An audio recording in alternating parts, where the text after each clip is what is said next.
Hello and welcome back to the Beastiary. I am Jeremy and I'm Julia. today we are going to be exploring the Kraken, one of the most fearsome monsters in all of D&D. And here to help us plumb the depths of this incredible beast is Morgan of Heroes of Evermore. Hello, Morgan. Hey. Welcome. Thank you for joining us. Thanks for having me. Absolutely. Welcome to the pod library. Yes, this is great. So and cool to be here. before we dive into the Kraken, why don't you tell us a little bit about yourself and where our listeners can find you and your stuff? Yeah, for sure. So I am homegrown out of Vista, California. And yes, I love this town.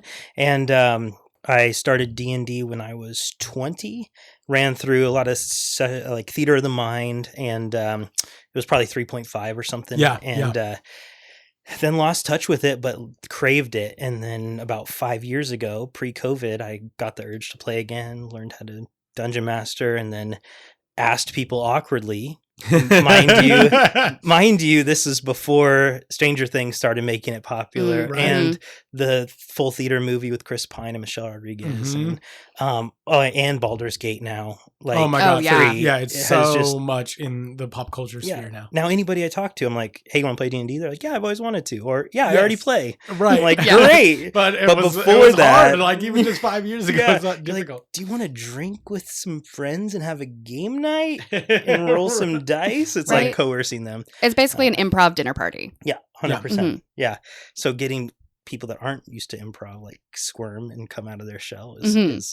But so that was the origin of starting Heroes of Evermore, which is my Fantastic. brand, D&D brand, I guess you Yay. could call it. But yeah, it's turned into this whole thing.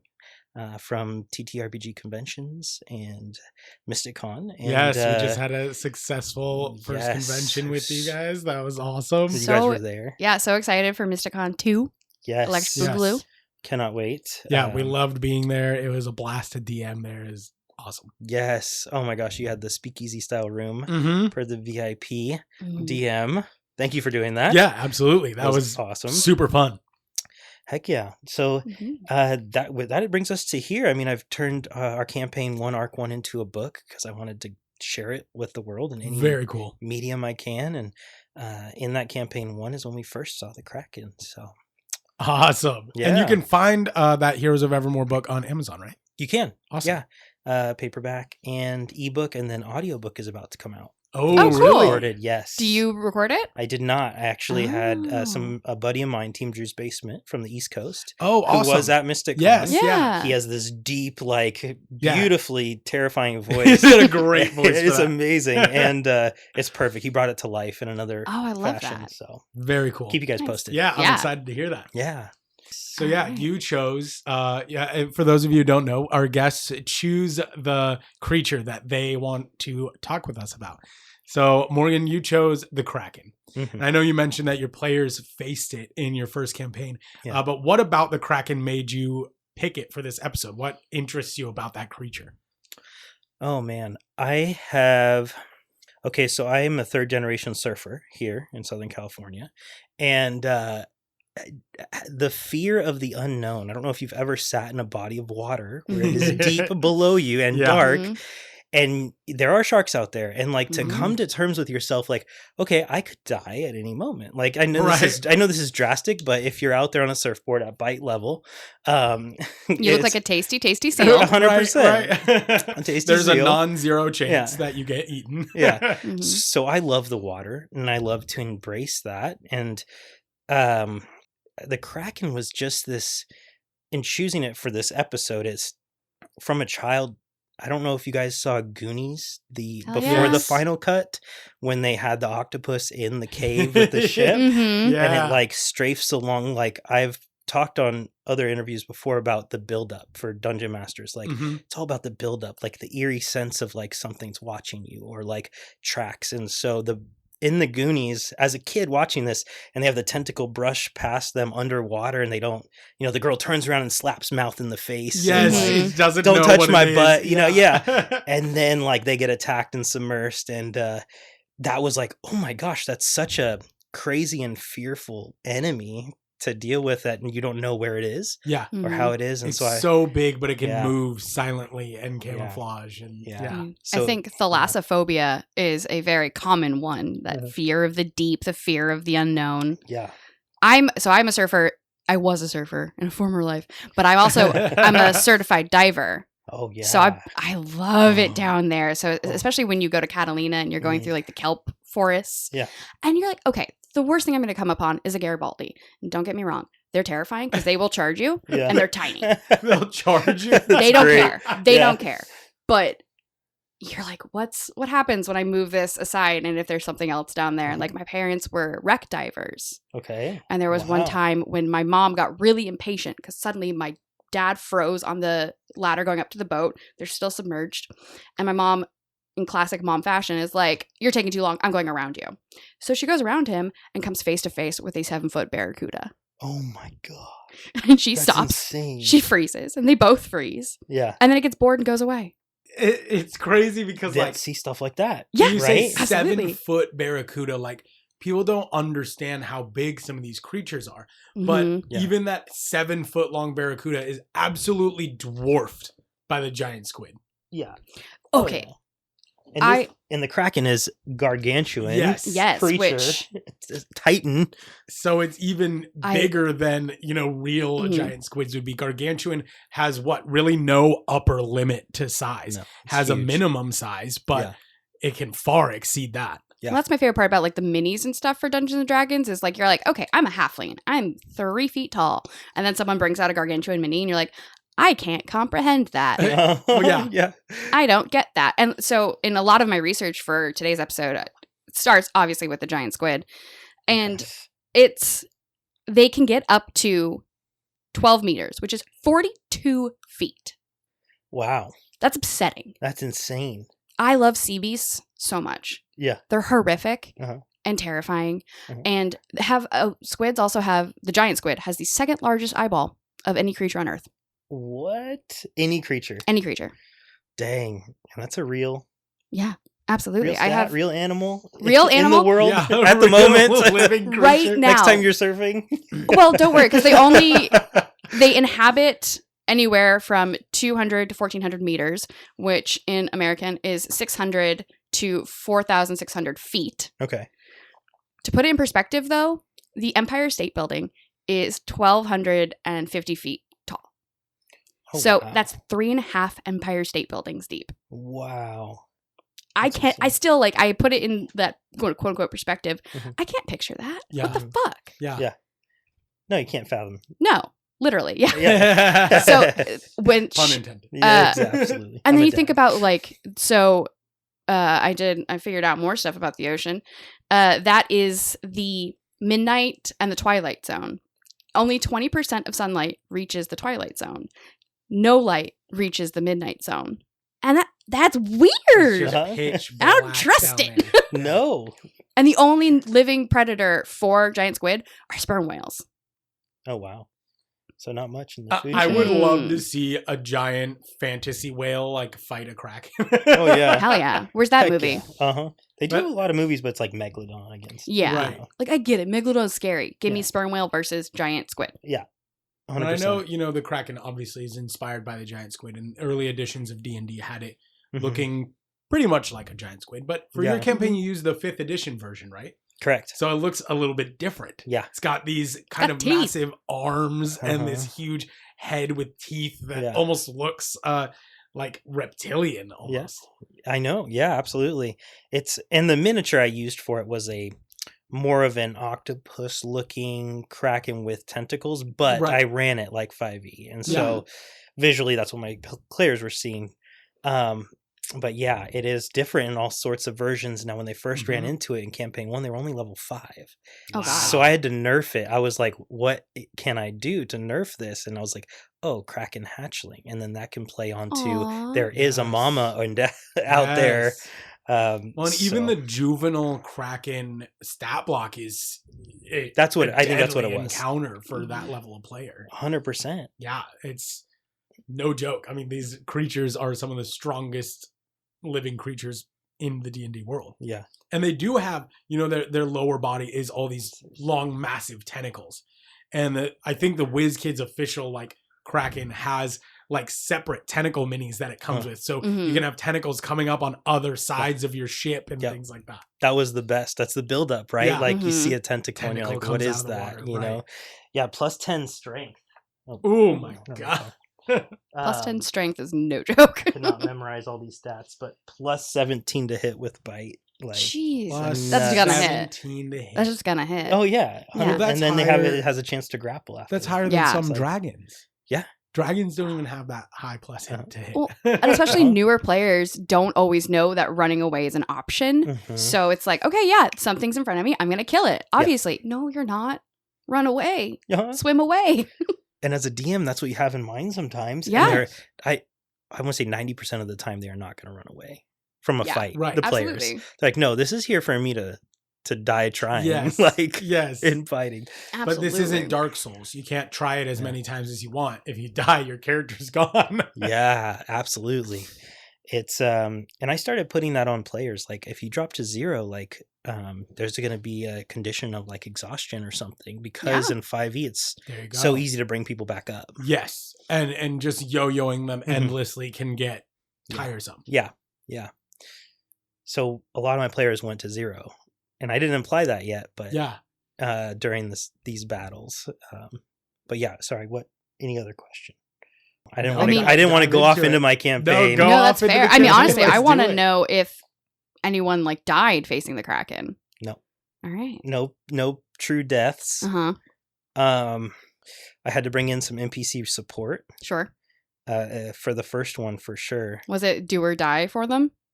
It was so I gave them a plethora of things. I gave them a ship with about 15 crew. Mhm. They were heading back from a fight with the BBEG on this island, Isla de Muerta. It's on the map in the book there. Yeah, it was glorious. They were coming back, celebrating night of drinking. The next morning as the sun rises and it's coming up on the ocean, they see in the shadow as in the sun itself where some pirates would like hide Yeah. Mhm. from on because they can't see as other ships are looking into the sun. So they saw this small shadow and they start ringing the alarm bells and prepare for battle. And then all of a sudden that ship gets sucked underwater. Oh, that is cool. That is so cool. And it was like, wait, what was that? And I Yeah. gave them free movement before rolling initiative. Mhm. And all of a sudden this like wave comes in, and there's one of the actions that they can do is like create a strong current essentially. And I used that stat as the Kraken coming at them in this wave submerging over the ship, and they had to roll a DC check to like be pushed off the ship into the water. Mhm. Where it can be Oh, electrified in the Kraken area. Like Mhm. it's all so many lore, like It's got- layer actions to. It can electrify? Oh yeah. Oh, yeah. Fuck that. The Kraken Yeah. in D&D is much more than just a giant squid. Mhm. It's got all of these abilities. It is an inherently magical creature. Yeah. And it's terrifying. Hard pass. Thank So- you. So terrifying. Yeah.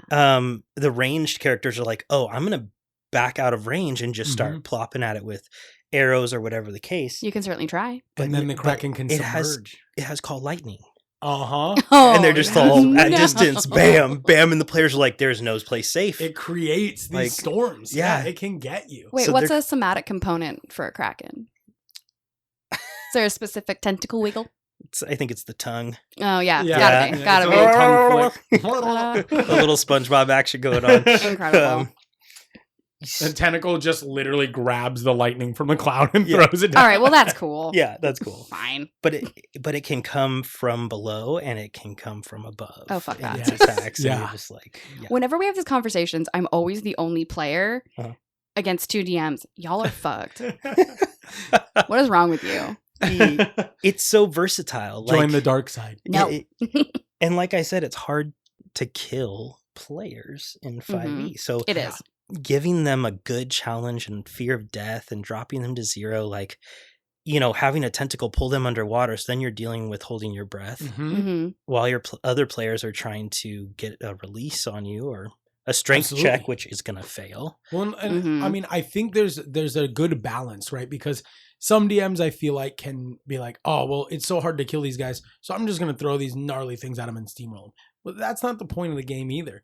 Very true. What we're trying to do as dungeon masters, tell me if you agree with this, but we're trying to build encounters where the peril feels real, where they are in danger, but they aren't steamrolling the creature. This creature isn't steamrolling them. It's this push and pull. It's this fine balance of creating that drama in combat. Yeah. And I think theatrically, narratively, and via its stat block, the Kraken is a perfect creature to do that with. Oh, yes. Absolutely. I agree.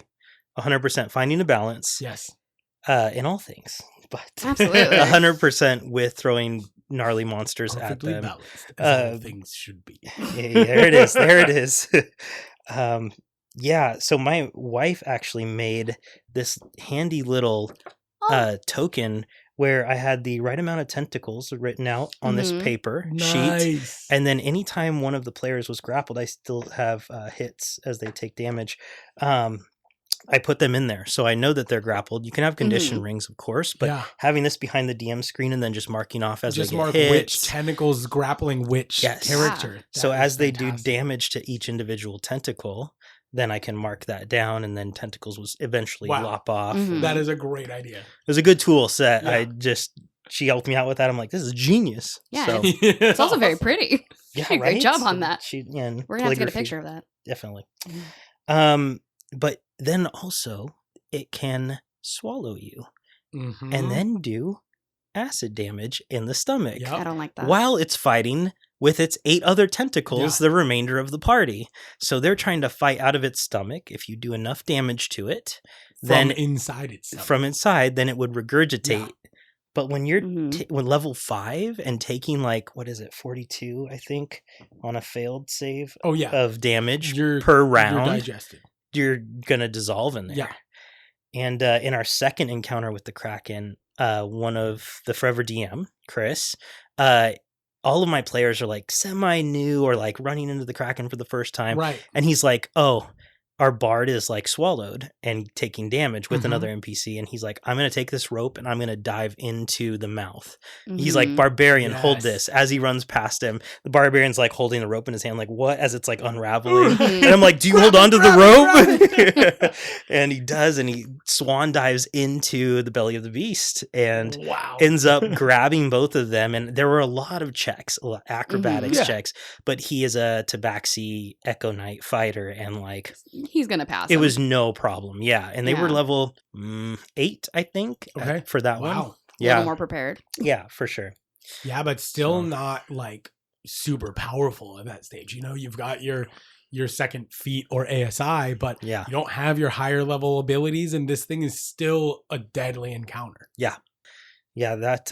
So after the first campaign 1 encounter, the ship is beat to hell. They're shooting cannons at it, and they take a playbook out of, I think it was out of, because that's what we do. We project what we've seen in movies or read in books, and so they take a textbook out of Pirates of the Caribbean, Dead Man's Chest, and the Kraken's engulfing the ship, and they remember that there's rum and powder for the cannons, barrels down below. So there you go. I go to the restroom and leave the room, and then they're come back. They're plotting, and they're like, "Oh, we have command of these crew members, right?" I'm like, "Yeah, you do." And so they utilize the crew members to bring this up, and they fire an arrow. They ask the Dragonborn if they can use a reaction to just snort, breath weapon, but snort a fire on the arrow. And I'm like, it's homebrew. And I'm like, you know what? That makes sense. And that's really clever. You thought of that. Let's do it. And I made sure there was a strength check to throw a barrel at the Kraken's face. And they nailed the check as it's opening its mouth. Slow motion, arrow gets lit, hits the barrel, explodes. And, all sorts of checks but it worked, and it was movie theater moment. And I love that. It was the best. I love having those moments in a fight where you're just wow. Yeah. They pulled that off, dude. And making them feel like they earned it against such a fearsome foe is always so much fun. Yeah, I think that was the first session. It was introducing it after a night of partying, they're hungover. And then second session was full out attack after attack after Yeah. attack, trying to save. And then the third one, they defeated it. So 3 sessions. Wow.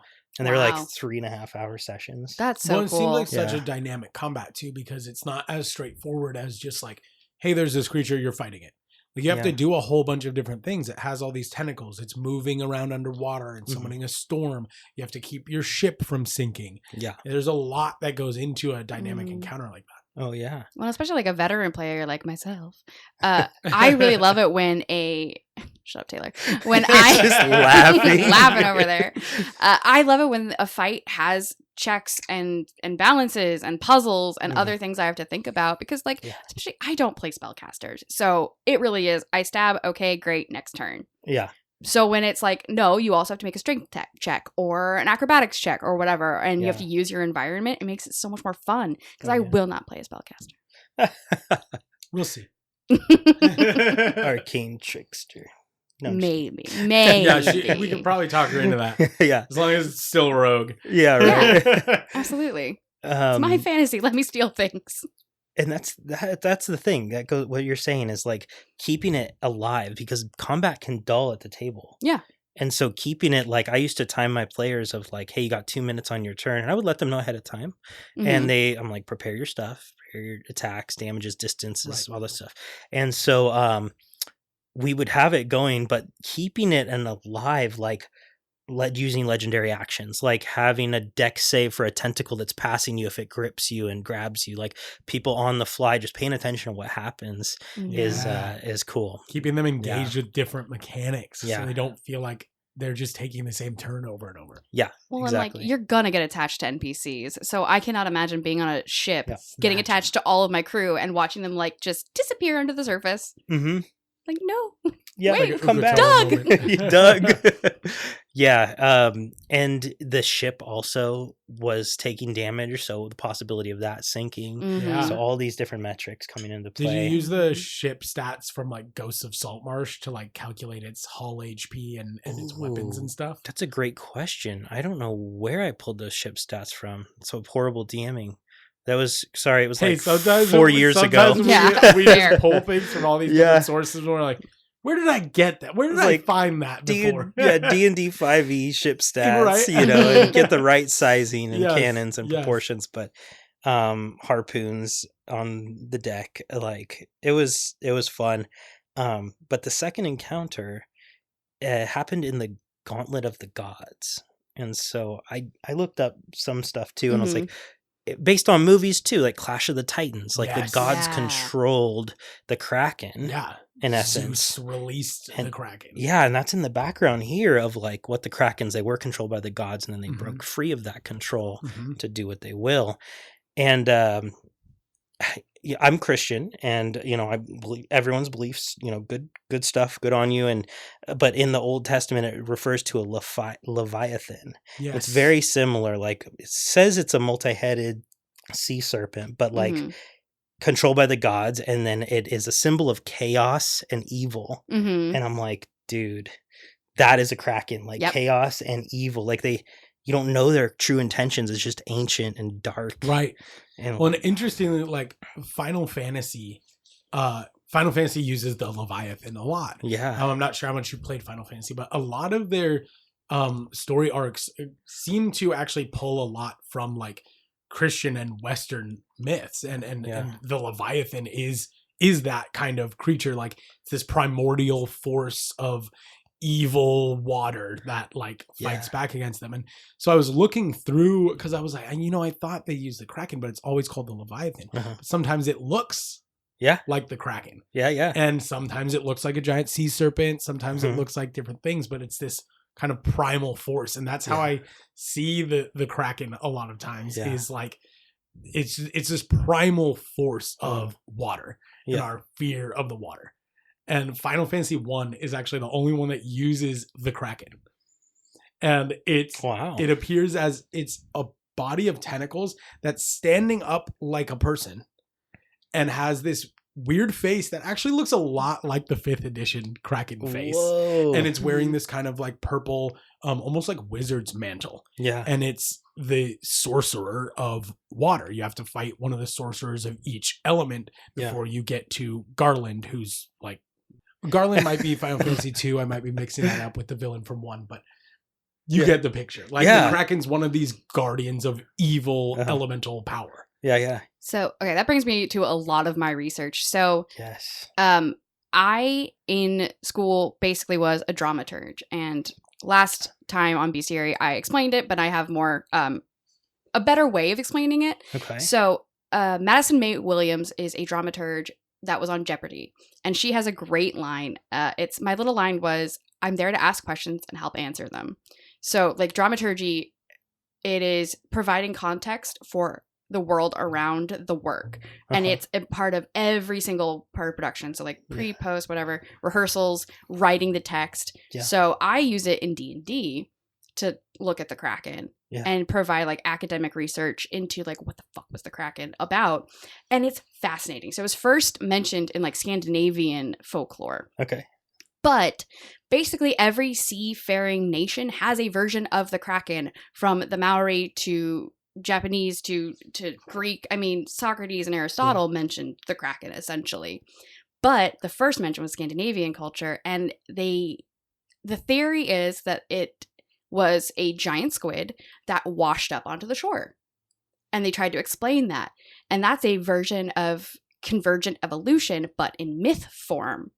So convergent evolution is when, you know, two species that are separate then evolve similar adaptations because of similar environments, but they do not have a common ancestor.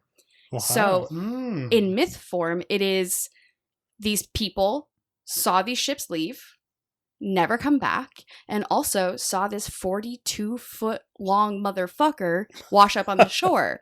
And so to make sense of that world around them, they're like, Kraken. Absolutely. And you see that all over the place with dragons and sea serpents, and I mean, especially creatures of the deep. And it definitely something out there. Yeah, right? They're like, there's something out there sources. And it's not good. Yeah. Wow. And the Scandinavian people called them anything from like, it was sea monks or sea devils or sea angels, basically. Wow. And it's because, I should pull up that picture, but it's because to them, it kind of looked like a monk's robes or whatever. And they're like, obviously, they're going to relate it to deities. So they're like, this is a sign from God. This is a sign from the devil. Right. And that's where I think Final Fantasy pulls it from, is having that wizard's mantle, because they always were depicted as wearing robes. Wow. Yeah.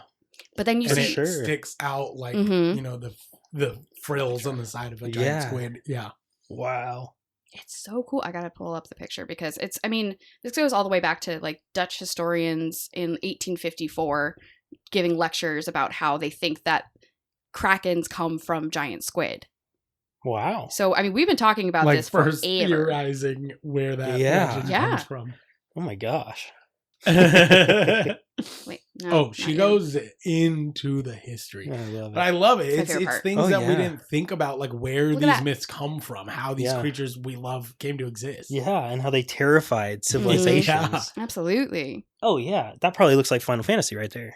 She's showing us. Oh wow, yeah. So image. we'll post these pictures on our socials, but definitely. Yeah, that absolutely looks like a quote unquote like realistic model of where Final Fantasy got that creature design. Yeah, which is really cool. That's crazy. What century was that? 14. So that was the 1100s, where the Scandinavians were first like talking about the Kraken. But like the first written mention of the Kraken was in the 1100s. Yeah, and so the picture I just showed you was a woodcut from a lecture given to the Dutch Natural History Society by, I'm not going to get this name right. There's no way in hell. As soon as I find it in my notes. Just butcher Give it a shot. Give it'll be fun. Give it a good college try. Jepetus Stenstrup. Okay, yeah. In Elven, that's Bob. Yep, it's Bob Smith. Yep, 100%. Bob Smith. Got it. Yeah, and the lecture is basically, it's illustrating and identifying sea monks and bishops as cephalopods, 1854. Wow. Whoa. Mm-hmm. So it's literally talking about the mythology and comparing it to science in 1854. Absolutely. And I have a few more words I'm going to butcher. So in ancient Greece, it's tetos. In it's also in the Odyssey as Yeah. Cecilia. I know it's not Cecilia. Something else. In the Caribbean, it's Lusca. Cecilia? Is it? Does Celia? it say Cecilia? No, it doesn't say Cecilia. Oh, Scylla. Scylla. There we go. Scylla. In Japanese, it was the, Akoru Kamui. In New Zealand, it was Maori, which means it's very hard to pronounce for me. Ti weke a mutarangi. I'm so sorry. Yeah. No, I mean, it just proves how many different areas, civilizations, people knew of this, had words for it, that it's this real thing, most likely in the world. That Absolutely. And I mean, there's other interesting. So the deepest a person has ever gone was like 3,500 feet in the Challenger Deep expeditions led by Victor Vesuvio. Something. I got to organize my next.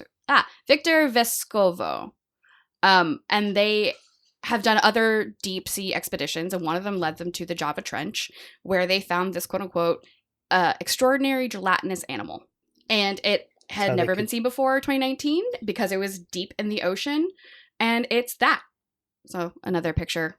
Oh, wow. It's just this weird guy that looks like a jellyfish. It's basically entirely clear. Yeah. It's got this long tail, and it just wandered in front of their submersible. It's decently big. I think couldn't find an exact measurement, but it looks like it's probably like 10 feet long. Yeah. And it's just, this is the only time it's ever been seen. That's wild. Because we don't know what's down there. Well, yeah. I mean, there's just so much down there we've never seen before.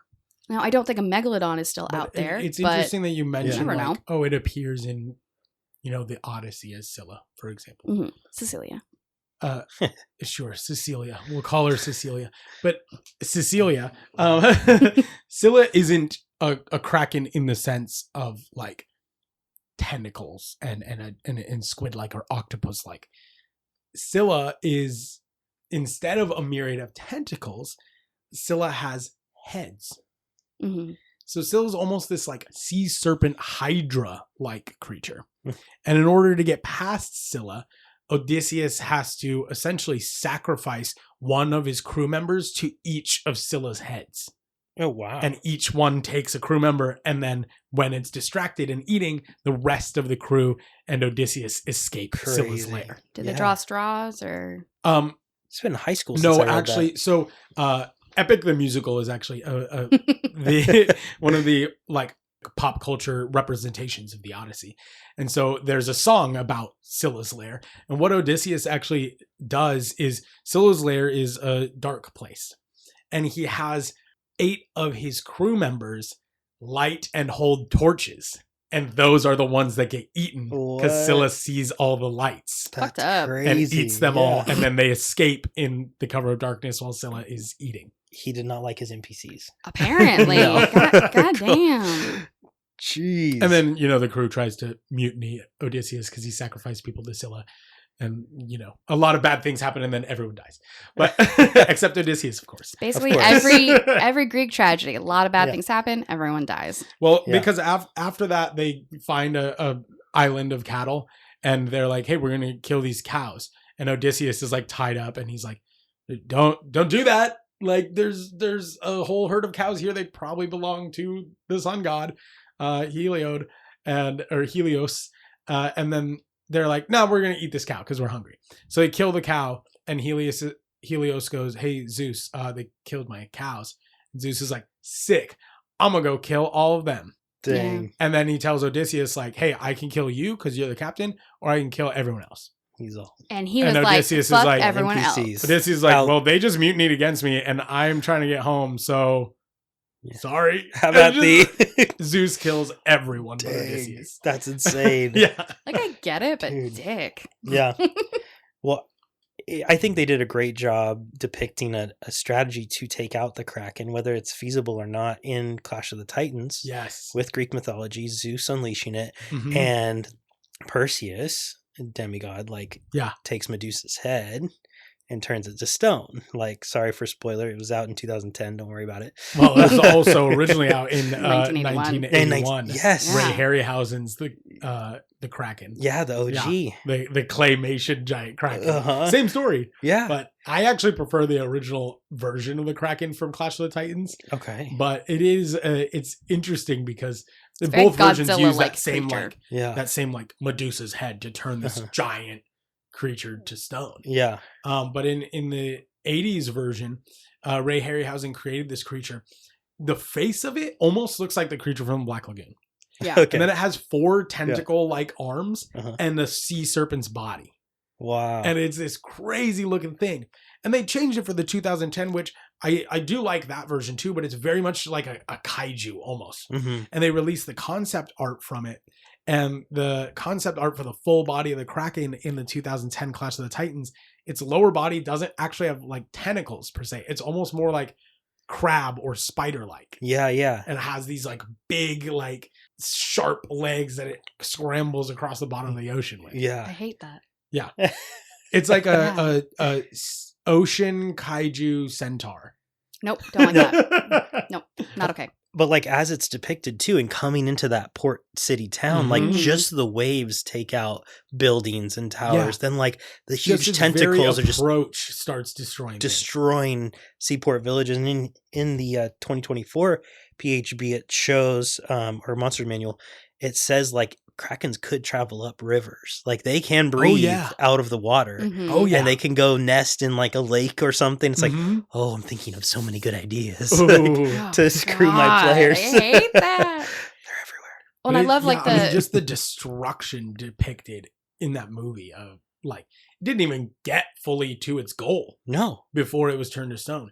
Its approach, its first few blows, Yeah. killed hundreds. The whole city is Yeah. like under its siege, Yeah. essentially, just from Mhm. that. Yeah. It's insane. it's cool to see how like in ancient civilization how they use destructive events and they of course try to rationalize it. Yeah. So in tsunamis or earthquakes or whatever, they're like, Yeah. yes, the Kraken. Uh-huh. It is the Kraken.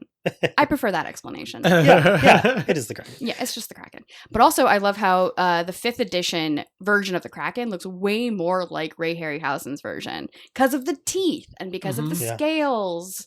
Yeah. And it's really interesting to see like the evolution of the Kraken through D&D because 1st edition, the first monster manual, or is Monster Manual 2, it's just a squid. Mm. It's just a really and in fact, first edition D&D, it was now there were less clear classifications for size, but Yeah. it was just classified as large. Yeah. It didn't become gargantuan until they invented the gargantuan class size in second edition. So yeah, this Crazy. is just the 1st edition squid. Oh my gosh. It has, I love it. It has the stats on there. I'm like, Yeah. I don't know what that means. That's great. Nope. yeah. No Yep, idea. what is? So I used that stat block to create a sea monster because I converted a first edition module, or I think it was actually a second edition, Advanced Dungeons and Dragons. Yeah. I converted an Advanced Dungeons and Dragons module called All That Glitters into a 5th edition game that I ran during the pandemic. Oh wow. And I took one of the early Kraken stat blocks and converted it to 5th edition because the monsters were much like weaker compared to what 5th edition players would be. Yeah. So I was like, okay, I need a sea monster, but like the Kraken's gonna murder these people. Yeah, yeah. But I want that essentially. So I was already converting the module and I was like, oh, well, they've got stat blocks in here. Uh-huh. And I converted those stat blocks and it created a really cool, like Kraken-like sea monster, but Yeah. that was much weaker, probably about like Yeah. a CR9 or something. Yeah, it wasn't Mhm. CR23. Exactly. Yeah. Dang. Well, and like, okay, so this is 2nd edition Kraken. So it's another squid-like creature and Okay. it's coming up to devour a ship. Yeah. Mhm. And in 3rd edition, 4th edition, it's all squid-like creatures until 5th Yeah. edition where it's like, no, teeth.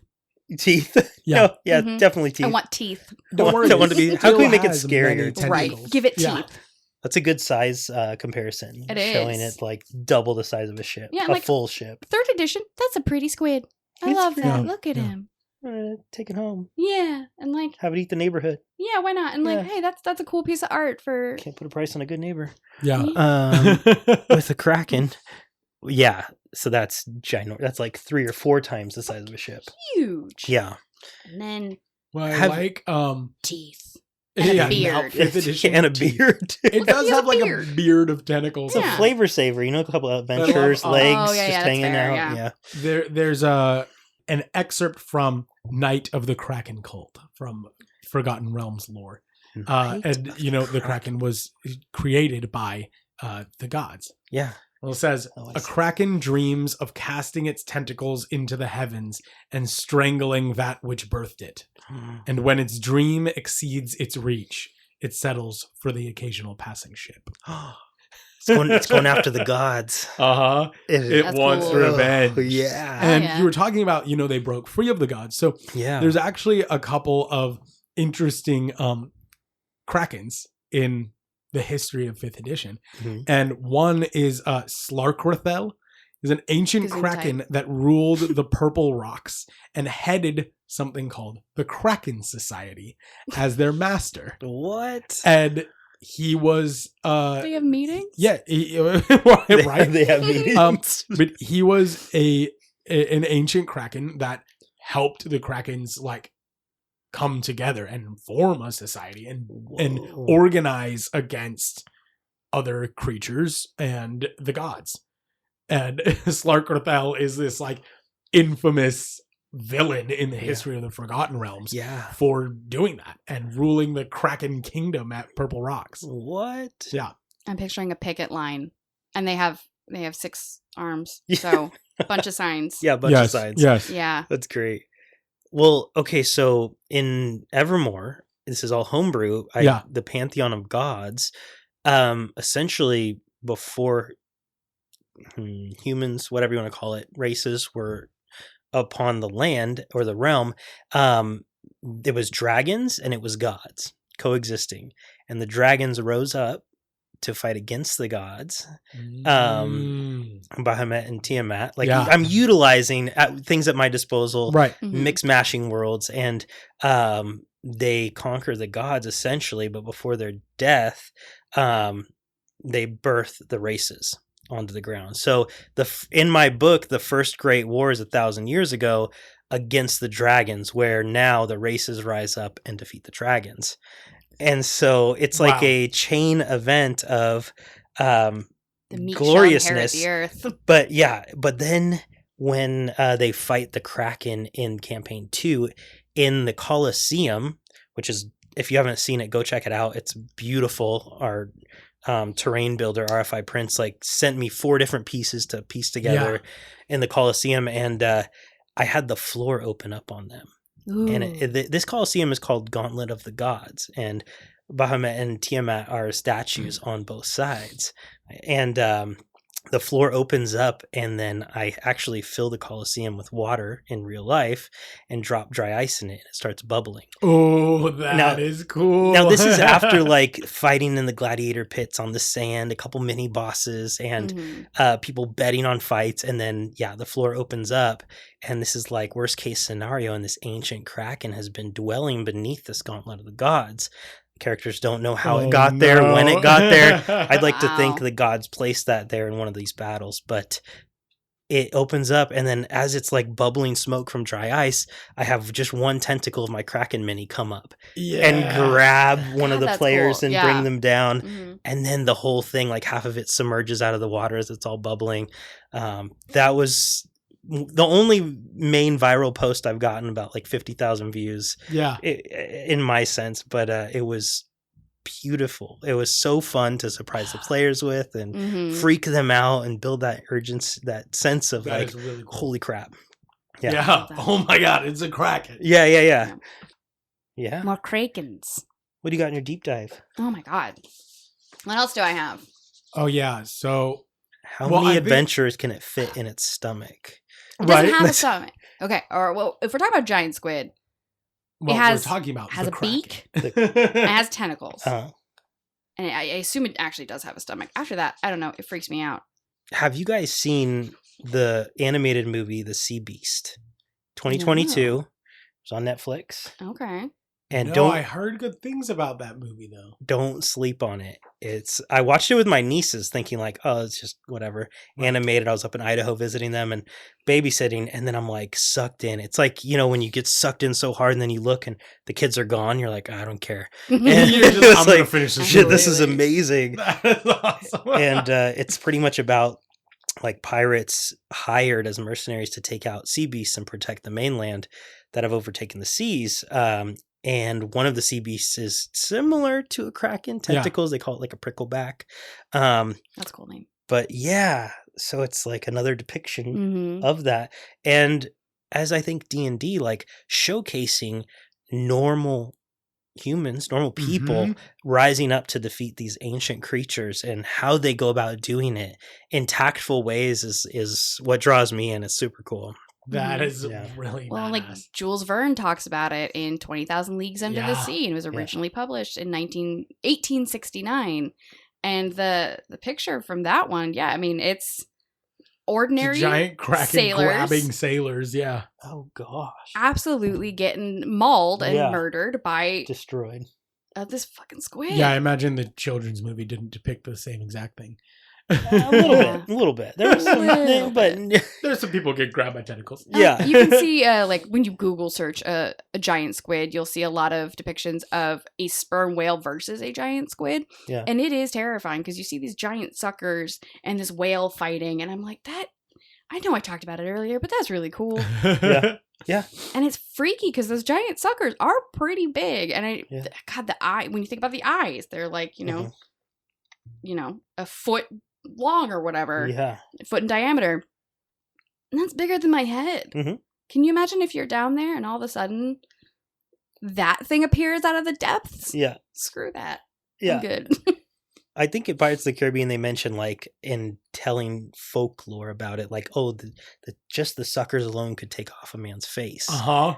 And I'm Yeah. like, oh, so like for our campaign, I researched DIY how to make tentacles Yeah. Mm. and like pool noodles and Sure. suction cups and hot glue them on, paint it real nice, Mhm. cut the top to be a Get peak the- tentacle. Yeah. So if you look at I think it's like campaign 1 recap, it shows the Kraken battle, but then I had these 4 large tentacles overarching the table behind the players as they're fighting the Kraken. It's That's like so they're fighting cool. in the Surrounding Kraken. It's them, surrounding yeah. them. Oh, So- that is really cool. I love looking at your past terrains and stuff because I'm like, I have never even thought of doing that kind of stuff. And I can't imagine what it'd be like to play in that environment. That'd be so Thanks. cool. It was well, fun. I love Thank what you. you do because you don't just like put on a show on the table and with your voice and your DMing, but you create this whole atmosphere for the players. So it's not just what they're looking at on the table, but everything around them Yeah. is immersing them in that world. And Yeah. it's something that I think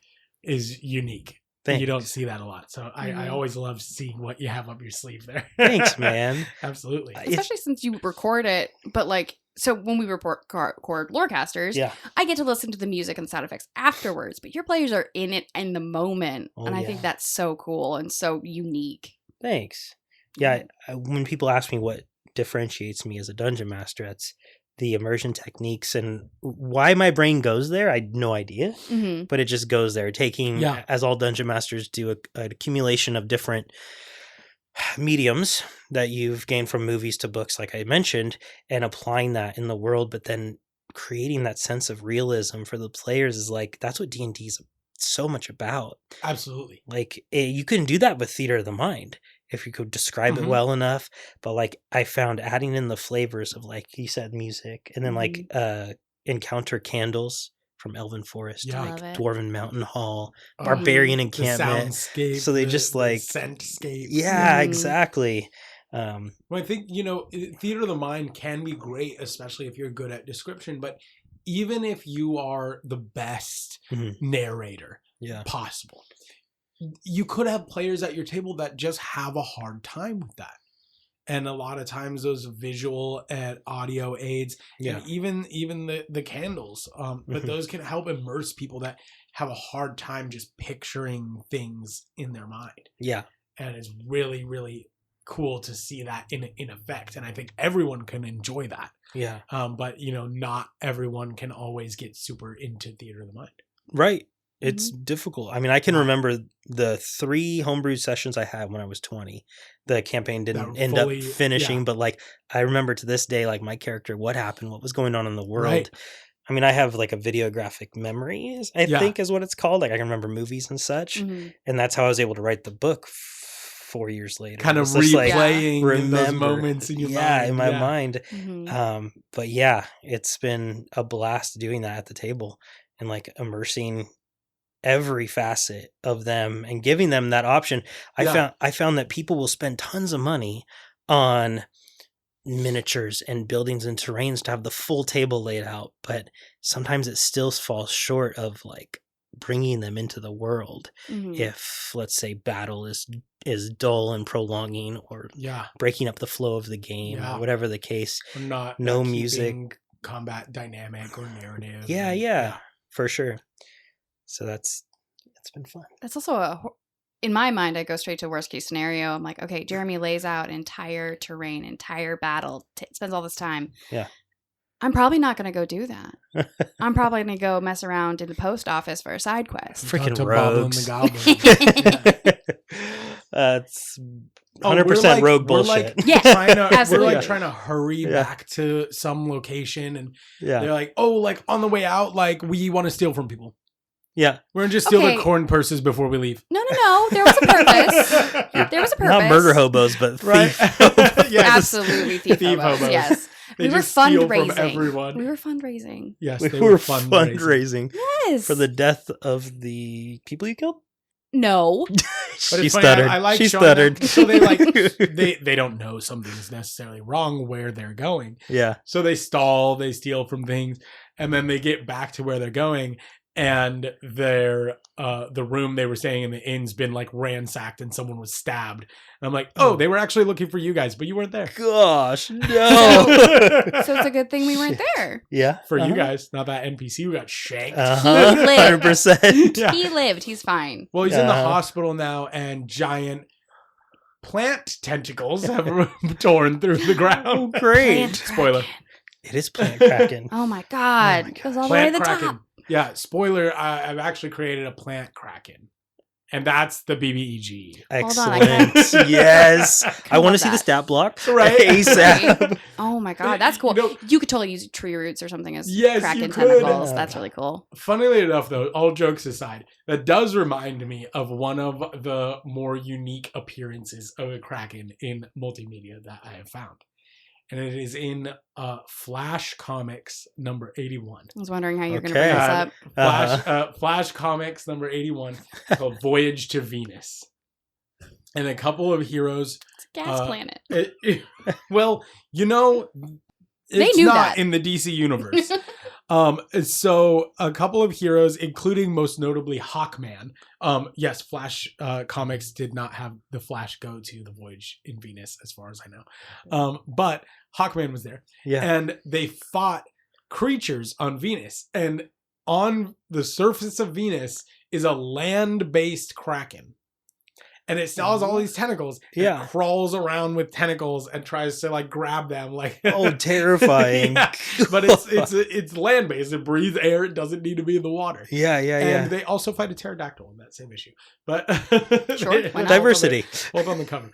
Yeah. But the land based Kraken is like kind of terrifying. They don't really change the design, right? You could have done something like the Clash of the Titans 2010, where it has like legs and it crawls around. Yeah. They were like, giant octopus-like creature with tentacles, but it just walks around on land and grabs people.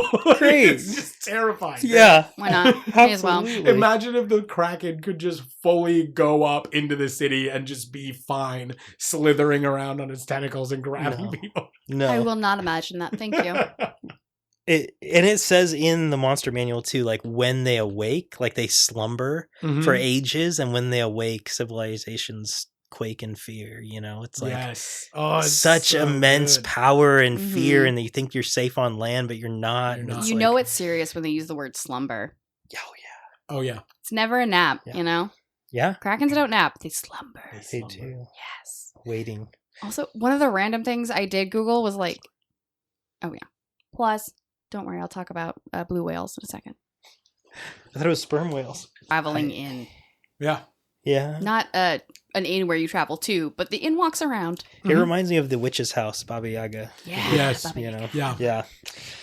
We had one that was inspired by the inn from Seven Deadly Sins anime. Mhm. So it was called The Wandering Hat. And it was literally like the hat of a giant pig that buried itself in the ground. Gosh, that's crazy. And then it would Dang. like get out of the ground and Yeah. walk around and bury itself back in a new place. Dude. No. No. Okay, so what I was going to mention earlier, one time I got really bored. It was not for the Kraken, but it was like, what is the largest animal to ever have existed on Earth that Yeah. we know of? And I was a little bit disappointed that we know of. But it's the blue whale.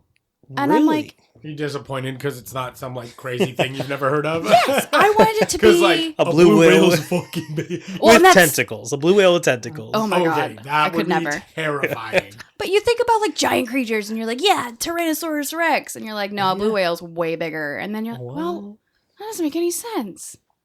That's kind of disappointing. I don't Yeah. know. Sorry, blue whales. Yeah. But Yeah, I let's leave the expected blue bigger. whales, dude. You know what? You say that in the Meg 2 has that Oh. opening scene where like the Tyrannosaurus Rex chases like critters into like shallow ankle deep Mhm. water, and And then the like the Meg- Meg comes up and takes out a T-Rex. Like it's nothing. Yeah. There's always So, a bigger fish. I don't put it past it. Yeah. Yeah. Well, Unless it's a blue whale, and then there's not a bigger fish. it's always a bigger fish. Episode is 1? the blue whale a Yeah. fish? No, it's a mammal, but we're not getting into that. I have a bad And I Venus do feeling think about it's this. funny too. The first 2 episodes of the Beastiary are just so much tentacles. First mind Well, yeah. players and then Kraken. Yeah. Oh my gosh. all tentacles. Yeah, It's tentacles all the way up, tentacles all the way down. We gotta They're- get the tentacles out of the way. because they're terrifying. Yeah, 100%. tentacles are terrifying. Uh-huh. Yeah, because humans are like, all right, what's creepy? Clearly not humans. So what's opposite of a human? Tentacles. Yep. Yeah. Well, Yep. in the Yeah. in the first episode, VJ's talking about making a mind flayer that has like 4 long tentacles that can grab an individual person from like 10, 15 feet away. Wow. And I was, as we're having this conversation, I was like, you know what? The Kraken can do that. Yeah. The Kraken can already do Times that. 10 distance. Yeah.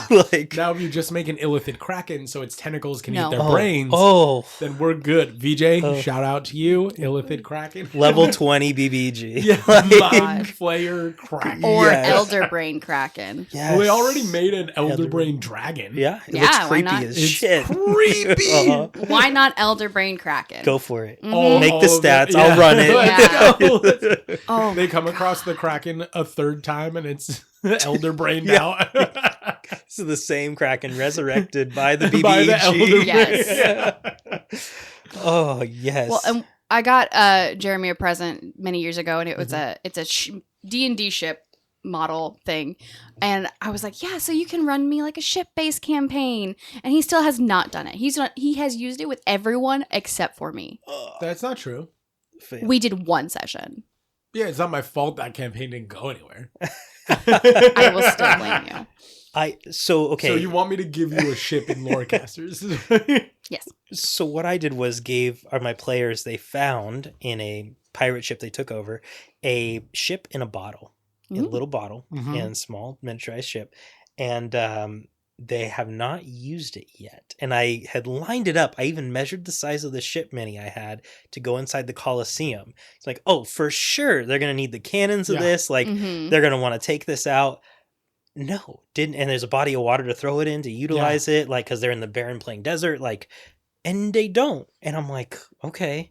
And I guess they had talked about it previously, my and they were like, God. no, save it for something else. And I'm like, hey, you can find body of water somewhere else, and go ahead. Right? Like, That's- this is for the Kraken. Oh my gosh, but that's the trap we players fall into so much. Yeah. It's like when you're in a video game and you're like, and they say this is a really limited resource. So you Yeah. go, okay, I'll never use it. Yeah, until. I'm And the 3 of the players opposite. dropped to 0, Yeah. and I was like, Oh my god, use the ship. But yeah, it's just I that hoarder sure- mentality of I, can't might need railroad. it later. No, Yeah, no, yeah, yeah. You can't railroad. Can't railroad. You gave Yeah. them No. the tools. Mhm. It's up to them to use Yeah, it. yeah, And I feel like, if you got limited resources, when you're fighting a Kraken, that's the time to use them. yeah. I mean, You're fair. not going to meet much that poses a greater threat than Yeah. the Kraken. yeah, yeah, yeah. Uh-huh. That's and fair.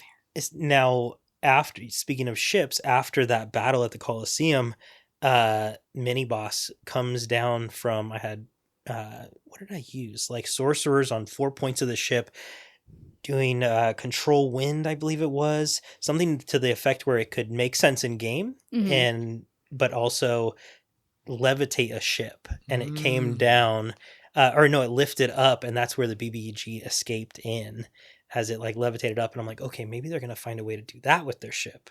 Oh, that would be cool. And they did not. Oh. They did not do that. Damn. Yeah, I was like, it's okay. I just, It's all the things fine. DMs think about, like Yeah. every scenario. Mhm. But then not railroading them. So it's like, all right, well, you're going to do what you're going to do. Yeah, I mean, I never feel more like an idiot than when Jeremy's like, yeah, I thought you were going to do this. I'm like, yeah, that would have been smart. All Yeah. right. Or he puts down a puzzle and I'm like, that's not happening. That's not me. Yeah. Can I pass on my turn? Right? I roll to solve puzzle. Thank you. Why do you keep holding your action? Just- No. yeah. Well, I think one thing that's interesting about the Kraken and creatures like the Kraken is like they scare players sometimes into like almost decision paralysis. They're like, this Yes. creature's so big, it's so terrifying. Like, what do I even do? What should I do? What am I supposed What to do? can How I can we do? possibly May as well beat lay down this and thing? die. Yeah. Yeah. Yeah. But still they don't run away. No. And I used to do this series after my sessions called Evermore Encore. Yeah. And it was like 3-4 minutes of interviewing 2 players about what surprised them the most and what they enjoyed the most about the session. And you have to look back. And one of them was, they call it session 13. They got me drunk. It was great. They were fighting the Kraken. And the energy in the room was just like palpable. It was so cool. But what they said in that was like, oh, the Echo Knight fighter, the Forever DM, like set the tone. All of them were in that analysis paralysis you're talking about. And then all of a sudden, like maybe a more experienced player runs down a tentacle. He's tabaxi, so feline agility, like, and jumps down the throat to save the players of the Kraken. And they're like, oh, that set the tone of the battle where we're like, oh, we can defeat this thing. And they go all in after that. I love that. Awesome. Yeah. It was cool. So players can set the tone. Yeah, absolutely. Paralyzed in fear or get after it. So. And sometimes that's what it takes is one of your friends going, no, I'm going to do it. Standing up and like making that move. Yeah. 100%. That's amazing how, like, I mean, you could picture a real world battle going like that. You know, you picture the 1800s and they're lining up to fight. And you get a general on a horse, and that's still mirrored when you're playing Dungeons and Dragons with your friends at a dinner table. Yeah, to this day. Yeah. 100%. Yeah. It's the human experience. Inspiring speech moment. Absolutely. Or inspiring action in this case. Yeah. I know I shared how they defeated the first Kraken, but how they defeated the second one was the Echo Knight dove down, pulled out. They did enough damage collectively inside on a round. Pulled out, regurgitated the Bard, another NPC, and the Echo Knight. And the Bard has the Helm of Telepathy. And he's College of Eloquence. So if he rolls anything above a 2, it will be like a 20-something. Right. I'm like, it's nuts. It is nuts. And I'm like, okay, you're insane. broken, but I'm going to grant you these things. Yeah. So he decides to converse with the Kraken. And it can speak a language. And it can speak a language. And with the mind telepathy, I'm like, oh shit.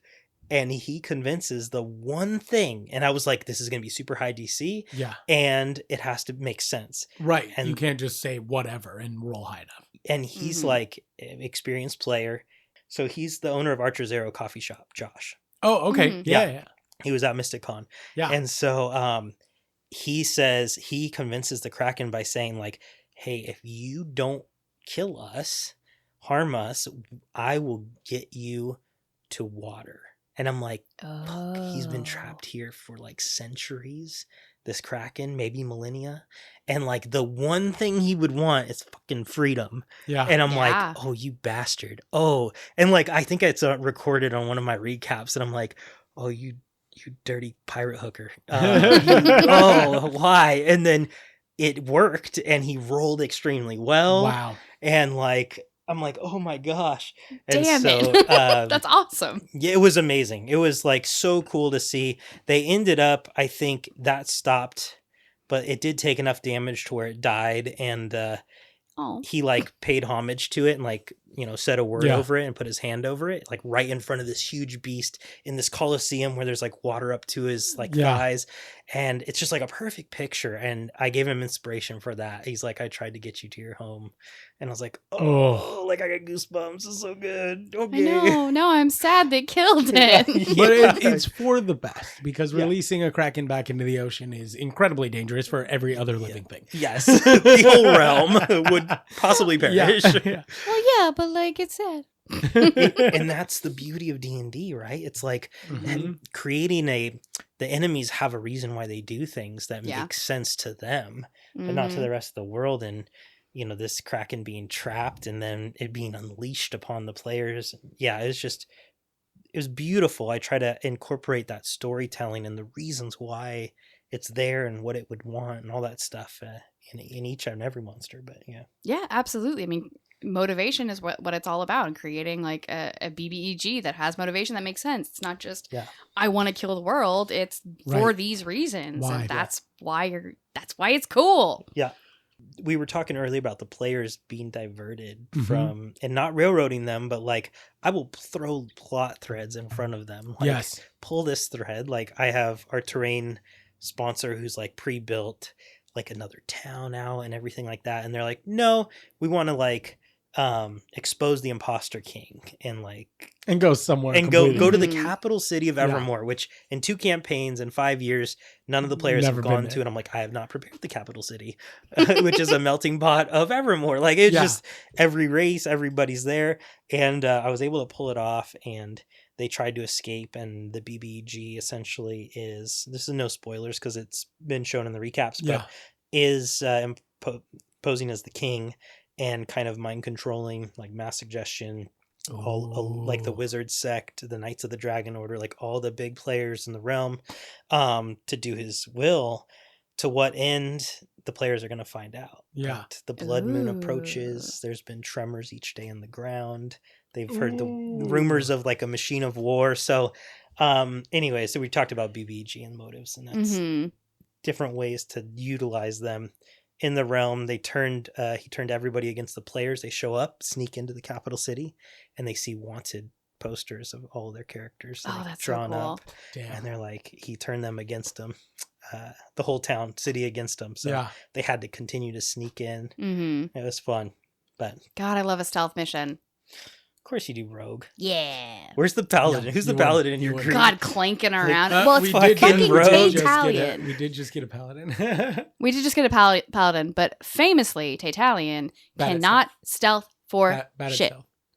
Oh, My God, bad at lying, bad at stealth, bad at I like how you're stealing. taking a moment from the No. Beastiary to just talk mess on Tatalian because Taylor's sitting right here doing sound. Yes. Yes, I great. am. This is great. Oh man. But I wonder, like, you could totally, especially seeing, there's that Kraken that organized the Kraken Society. And there was another Kraken that was this, like, blue-skinned Kraken that was, like, a terror to this Yeah. town that had a history of hunting Krakens. There's been Kraken cults. Ghost of Saltmarsh has the Kraken Priest. Mm-hmm. You could make a kind of Shadows over Innsmouth type of campaign where the BBEG is this intelligent Kraken. Yeah. They could totally be the big bad of a campaign and have this cult serving them. Yeah. And speaking of like Shadows over Innsmouth, like Cthulhu himself is obviously inspired by the Kraken and Oh, these yeah. underwater kaiju. Yeah. Like that is his head is basically a Kraken. Honestly, yeah. How have we not talked about that little plot thread? Yeah. Yeah. Yeah. And doing this kind of eldritch cult that worships a Kraken. Maybe they have control over a small island or sea village like Shadows over Innsmouth. I mean, And yeah, then that's just instead of- classic D&D right there. Oh yeah. And they worship quote unquote Dagon, but instead of Mhm. Dagon, it's a Kraken. Totally. And That'd be then such a you good could build horror a whole- campaign, too. Oh, yeah. Be Kind so of creepy. setting it up as like figuring out who you can trust, who's in Yeah. on this cult. Mhm. And Yeah. people who start poking around too much get eaten, swallowed, fed to the Kraken. Yeah. Yeah. I mean, octopi and squid are great camouflage artists. Like Uh-huh. it's all built in right there. Yeah. And in the monster manual, can I read this really quick? Yeah. Absolutely. So it says, under mortal foes, some krakens are virtual gods, right? Like these massive Yeah. gargantuan creatures, like people Mhm. will worship them.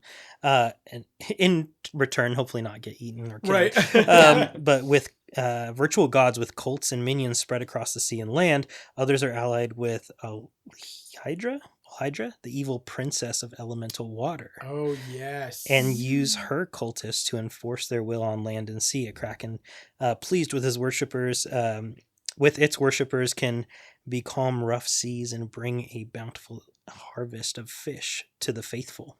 However, the devious mind of a kraken's ancient beyond reckoning, and is ultimately bent to ruination of all things.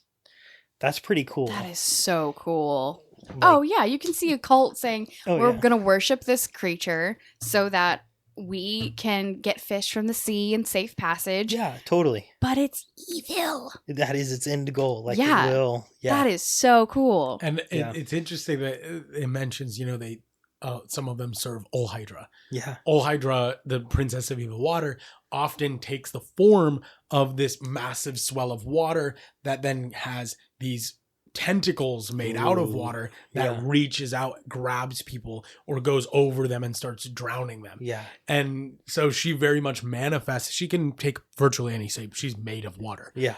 but she could often manifest as this kraken-like creature. That's interesting. And She I recognizes wonder- it as so yes. powerful Mhm. that And she's like, hey, I'm going to mirror this power. yeah. And maybe even taking a form like that is what draws krakens to her service in the first place. Well, are they actually in her service, or are they eventually going to overthrow They her? have their own machinations. Mhm. They do. Well, They do. they are natural allies in the sense that the princes and princesses of the evil elements and the krakens are not just both primordial forces, but they both hate the gods. They want Mhm. to take down the Uh-huh. gods. They want to. Yeah.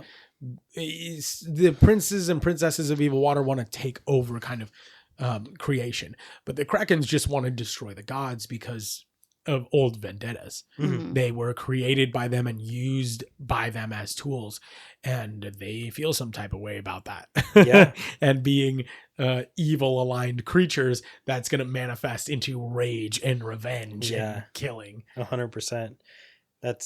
I would like to think that since it's homebrew, that in that battle against the gods, dragons and gods, that they enlisted the help of the Kraken for the water god Yeah. Mhm. to take out the water god. Oh, yeah, I hey, can totally see it.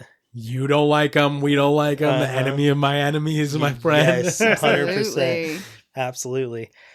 I at Comic-Con I ran Dark Waters of Hate. It was a module out of the Infinite Staircase and Oh, the nice. multiverse of the Yeah. Infinite Staircase. And it would have worked beautifully for a Kraken. I had to run it in 2-hour modules, so Oh, God. it was nuts and I was rushing, but they essentially hide this disc, the priests, in this really quick.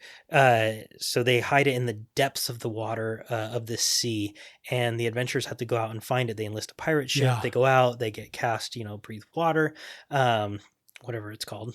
And you guys can cap me in the comments. Fix the post. Yeah. So they swim down into the darkness, and I ran this for random people Right. at Comic-Con multiple times. I had from an 8-year-old kid first time playing, thinking of genius stuff, is there animals? Oh yeah, a turtle. Oh, can I climb the turtle and kind of ride it and direct it? I'm like, yeah, you can. Yeah, you Why can. not? 100%. So it helps them get down faster. But anyways, they get exhaustion as they go deeper and deeper. And Yeah. how I describe it is the water gets colder and it sends chills up your pressure, body yeah. and it gets pressure on your head and tighter. And Mhm.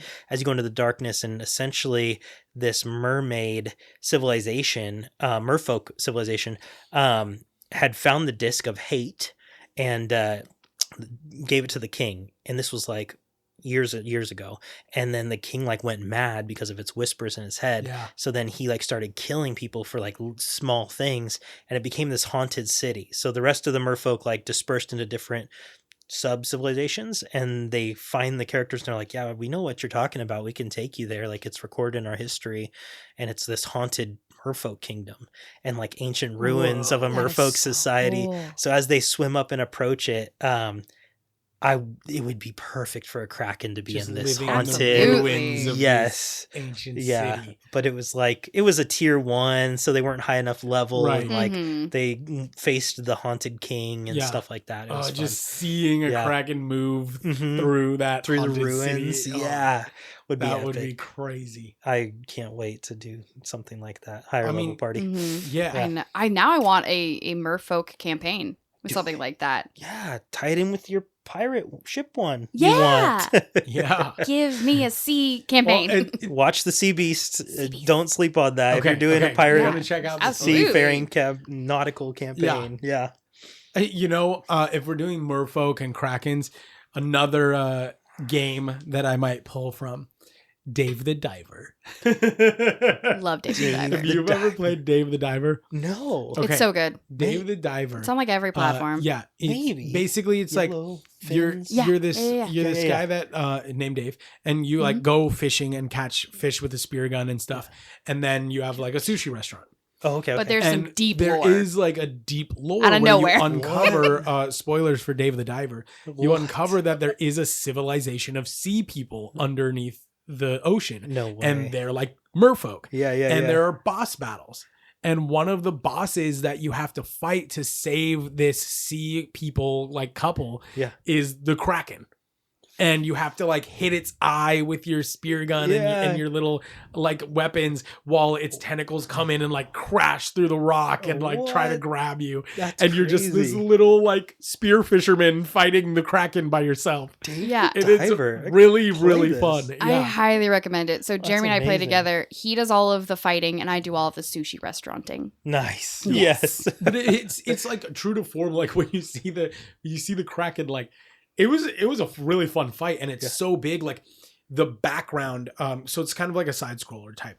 Mhm. But you can go up and down as well. You're underwater, obviously. Yeah. But the background is you can see the Kraken, and it's filling up this entire area where you would normally look farther out into the water. Yeah. And so you just see like the side of its body and its eye that's bigger than you are. What? And then in the foreground, while you're trying to get shots off at the eye, Yeah. these tentacles just start coming through that I are love just it. massive. That's awesome. And you have like these little barrels that you can refill your air so you don't run out of air while you're fighting it. yeah. And it really is like puts into perspective the scope of this creature. Yeah. And you're playing a regular guy. That's awesome. And you have to be like, okay, how am I just this little regular guy? Yeah. You don't kill it. You just hit it in the eye enough that it goes away. Right? You have no hope of Can't defeat this. vanquishing it. Yeah. You're just like, I'm gonna poke him in the eye enough that he leaves me alone. That's so good. Yeah. Oh. It's a great boss battle too. It makes sense. You get Nice. poked in the eye enough, you're just going to leave. Yeah. In all things. The Mhm. Kraken makes a great video game boss. We've It does. seen it time and time again. I mean, Yeah. God of War 2, it guards the Temple of the Fates. Yeah. And Mhm. it is a fantastic fight. God of War, all the boss battles are fantastic. But Yeah. the Kraken is just such a good fight when you are like a small protagonist Mhm. fighting this absolutely enormous creature. Yeah. It always stands out, I feel like. And in a lot of games, it's the biggest boss you'll fight. Not Yeah. in God of War. You Right. fight fucking Yeah. Mm-hmm. Legends. Kronos Yeah. the Titan. Yeah. It's like yeah. hundreds of feet tall, and you're like trying to hold his thumb up off of me. But Yeah. the Kraken is an impressive foe Yeah. to face in video games and D&D like. It is. I grew up playing video games. I love them. I still play them. Yeah. And I wanted to, as I created Evermore in a book, I wanted to create a video game out of it too. Like a third person, wow. low poly RPG. Mm-hmm. So like think World of Warcraft, but choppier. And RuneScape, and- sure. Yeah. But I actually reached out on Fiverr to a UK developer who has a similar style that I'm looking for. And we chatted, did a consultation, Yeah. and I had been pre-buying assets. I tried to do it on my own through Right. like Unreal Engine. Mhm. No, it was like tutorials were nuts. And so I looked Unreal into, has a steep learning curve. yeah, so Yeah. I looked into Unity, and they had such a good store of pre-made assets that I Nice. could purchase one on sale. Yeah. So the last couple of years, I've been purchasing not only areas but monsters of Evermore. Yeah. And this UK developer agreed to do a crossover event where he builds out a town Frostbane Keep in Evermore in his world. And so I would consider that like an alpha test, which is currently Yeah. in development. And Hell yeah. that is where they come in after the Kraken battle on their beat up ship, and they have like Kraken tentacles laying over the ship. Mm-hmm.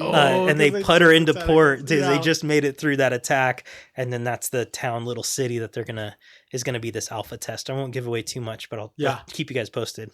Yeah, That is that's so fantastic. cool. Yeah, I can't wait to see what a Kraken fight looks like. Then. dude, I purchased the Kraken pre-made. Nice. Yeah, yeah. it's got like a shell. It's funkier than what this is, but it does the Right, job. kind of like a nautiloid kind of nautilus kind of thing. Yeah.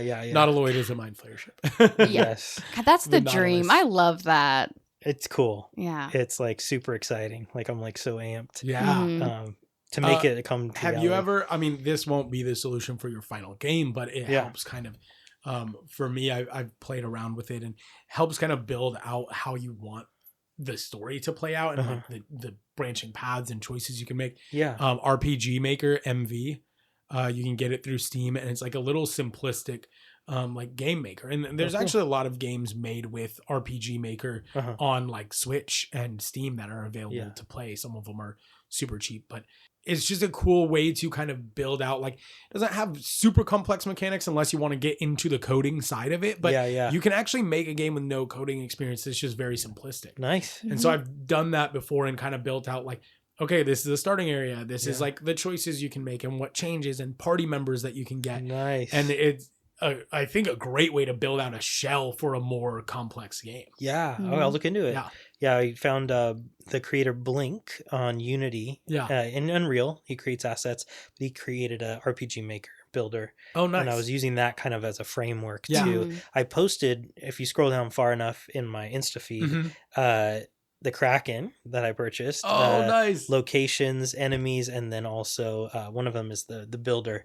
And it looks sick. Like there's shape-shifting availabilities, like that's cool. mounts in regards to dragons and wargs and all that. Yeah. Hell yeah. That's really fun. Stoked. That's amazing. Can't ride the Kraken though. That will eat you. Yeah. Ah, come on. No. Animal handling, very high Very DC. Yeah, I can do that. Yeah. Yeah. Expertise. Well, That's and fine. see, it's funny because they make creatures like this, like mechanically, it's not able to be spoken to with like speak with animals. Yeah. It's not able to be like subjected to animal handling necessary because it's not a beast. Yeah. It's it's an aberration or an abomination. It's a fucking huge Chaotic evil creature. monstrosity, titan in parentheses. Monstrosity. Yeah, that's about right. So it's not a beast type though. Yeah. And so like a lot of these spells will say like one beast that you can see. Mhm. Yeah. So the DM could be Take like, that. oh, Kraken's not a beast. Yeah. It's a monstrosity. It's Shut not up. actually an animal. Check this. It understands abyssal, celestial, infernal, and primordial, but can't speak. And then it just says telepathy 120 feet. Oh. So it has So innate it can- telepathic abilities. To speak. Whoa. Yeah. I don't like that. It's such a rich stat block. So a Kraken could be, going back to the cult that worships the Kraken. Yeah. You got them all showing up to worship this actual creature, and maybe it's still underwater, but they gather on the beaches, and it can broadcast a message into everyone's minds. Yeah. Or the leader of the cult, this Kraken priest, could have a message broadcast into his mind that then he speaks aloud to the crowd. But the Kraken's actually telepathically pulling those strings. Crazy. Yeah. So good. The newest, I think, depiction of the Kraken was in Aquaman 2. Yeah. And I he think like is the goes most to get recent, the spear or the trident, and and is telepathically speaking to him. Yes. It's like It this does dark, have telepathy ominous- in that too. Mm-hmm. It's crazy and creepy. It's Yeah. very Just like creepy. in the darkness. Yeah. I was nervous about that movie, but I think ultimately it was pretty good. And it was fun. But I was like, well, how are they gonna do this? Yeah. And the Kraken was really cool. The Kraken part was really cool. It When in was. doubt, Kraken. When in doubt, just throw Kraken in there. Mm-hmm. Done. People love it. So obviously we could keep talking about the Kraken all day. It Yes. is Hours. such an incredibly iconic creature. And, it's appeared in all of these video games and movies and books and throughout mythology. And, we could keep coming up with terrible, terrible things to do to our players using the Kraken. Yes. No. I just want to see, Morgan, I know you picked this creature and you told us about your campaigns, but do you have any final thoughts for the episode, either about the Kraken or advice for players on how to use the Kraken, or just anything you want to tell our listeners before we wrap up today? Yeah. One of the key points that I could take away from it was the diversity of the attacks, having that call lightning feature for ranged attackers. Like, no one is safe. Such a great way to utilize the Kraken well, not just its base tentacles and attacks. Utilizing lair actions, also the area of effect that it has on areas where it dwells. Look into the monster manual on that. They're beautiful, and it can control animals, sea animals and such. So, but yeah, and then the Kraken will be in our book 2. Oh, fantastic. So when that comes out after the second Hobbit baby's born, then Yes, I'll find time to write. But yeah, keep an eye out for that, and keep following along on our story and our campaign on Instagram. Yeah, so is that your main platform on Instagram? If for my own sanity, I know Fair. business owner wise, I know I should do all the things and branch out, but Yeah. no, I keep it all pretty simple. I have a link tree with all our sponsors and sweet. Hell yeah. yeah, affiliates, but yeah, Instagram is the go-to. Right It's on. not yeah. getting banned from what I can see. Yeah. Seriously. Oh my God, that was stressful. But Yes. we don't have to get into We don't have to get into that. Well, Another thanks. episode. Right. Yeah, seriously. Thanks for coming over. Yeah, thanks for having me. This is awesome. absolutely. Yeah, thank you for diving into that monster with us. And Yes. listeners, if you want to know more about Morgan's campaign, see the Kraken or how he's used the Kraken, check out Heroes of Evermore on Instagram, and you can see all of that. I think I learned a lot about the Kraken and its origins, and also some really cool things that we could do with it. Yeah, stuff I didn't know, background, Yeah. how real it is. Yeah, you're good at your job, Julian. Aw, shucks. Just a lot Well, of thank you Googling. so much. Thank you one more Yeah. time, Morgan, for being with us. That was fantastic. Absolutely. Listeners, thank you for listening. I hope you enjoyed.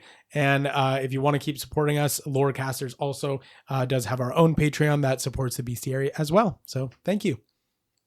Bye-bye. Later. See ya.